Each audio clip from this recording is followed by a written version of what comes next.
Oke, assalamualaikum warahmatullahi wabarakatuh. Perkenalkan, nama saya Wira Satya Ramadan. Di sini saya akan menjelaskan sedikit tentang buku Problem Solving and Program Design in C, 7 edition, karya dari Jerry R. Henley dan Elliot B. Kaufman. Yang pertama, saya akan menjelaskan ilmu komputer. Jadi hampir semua yang kita lakukan dipengaruhi oleh komputasi. Generasi masa kini dijuluki sebagai generasi milenial. Kita tumbuh dengan komputer, internet komunikasi instan, dan hiburan elektronik. Namun generasi sebelumnya tidak senyaman teknologi dan berusaha menyelesaikan masalah tanpa selalu memikirkan teknologi terlebih dahulu. Jadi perbedaan antar generasi ini menciptakan lingkungan yang bagus bagi kita dan berdedikasi untuk memilih jurusan ilmu komputer atau bidang terkait. Terus adapun sifat para ilmuwan komputer. Kepribadian dan karakter seseorang biasanya mempengaruhi bidang yang dia pilih untuk dipelajari dan pada akhirnya dia akan bekerja. Tuntunan bidang tertentu dipenuhi oleh individu dengan kemampuan tertentu, dan yang terpenting kita harus menyukai tantangan dalam memecahkan masalah.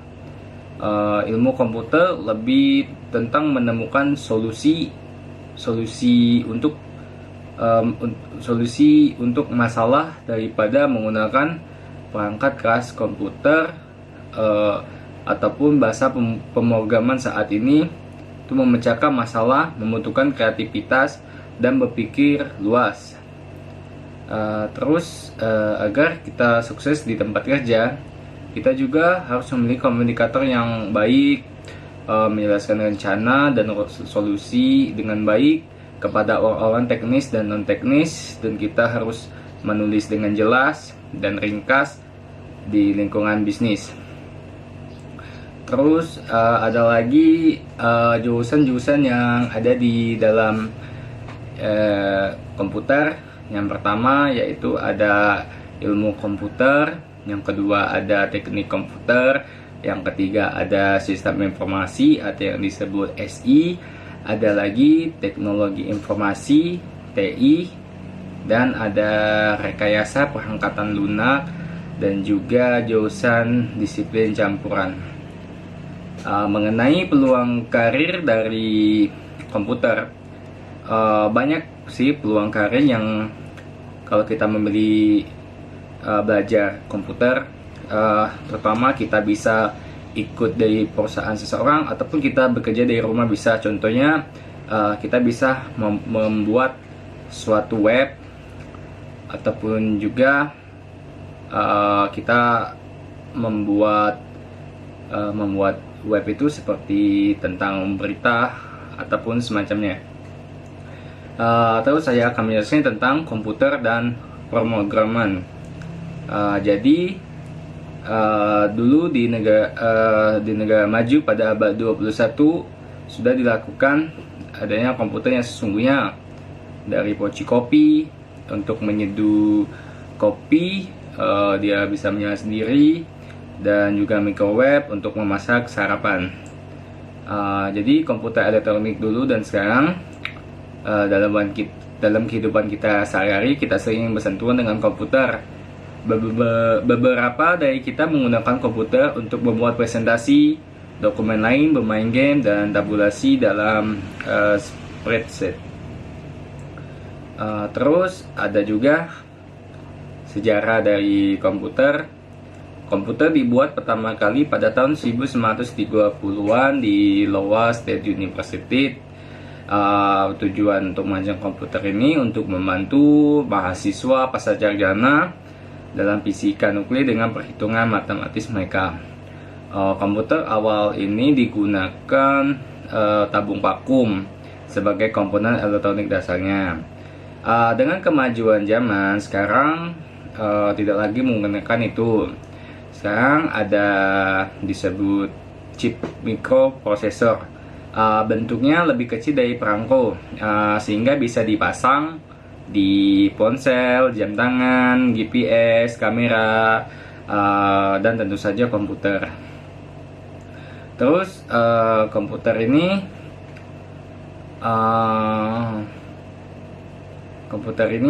ada perangkat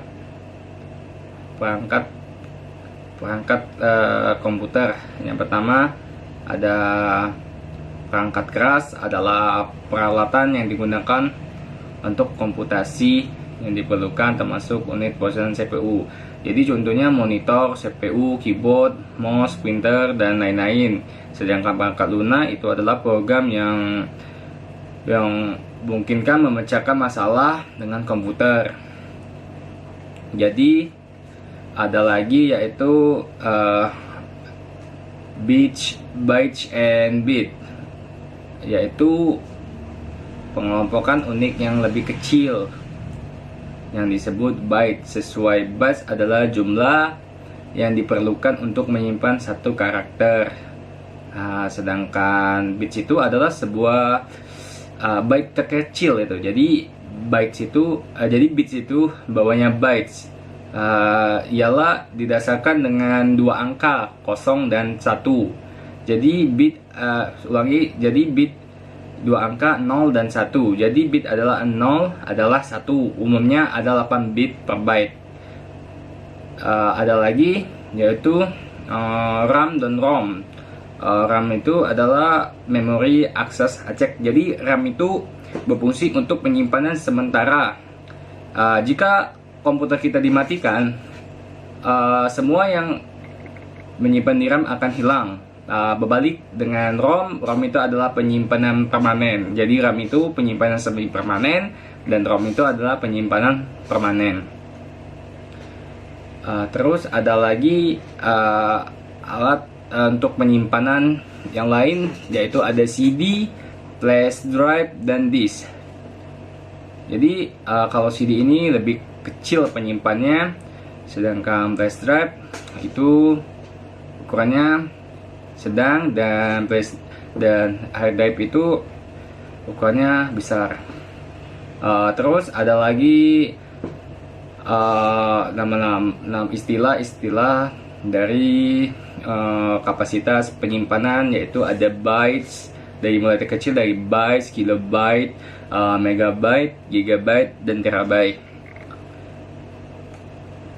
Terus kalau berbicara dengan CPU itu memiliki dua peran: mengkoordinasikan semua operasi komputer, melakukan operasi aritmatika dan logika pada CPU.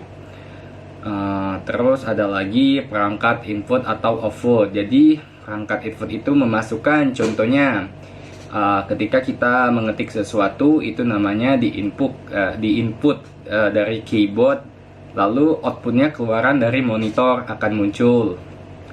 Terus ada lagi jaringan komputer. Jadi jaringan komputer ini sekarang terhubung sesama, sehingga kita dapat berkomunikasi satu sama lain di sebuah jaringan area lokal atau LAN. Jadi LAN ini bisa menghubungkan dari komputer ke alat yang lain seperti printer ataupun sebagainya. Terus ada juga jaringan yang menghubungkan banyak komputer individu dan jaringan area lokal di area yang luas disebut jaringan area luas WAN. Jadi WAN ini adalah internet yang paling dikenal biasanya di jaringan universitas. Oke, cukup itu saja mengenai komputer. Saya ucapkan terima kasih. Wassalamualaikum warahmatullahi wabarakatuh.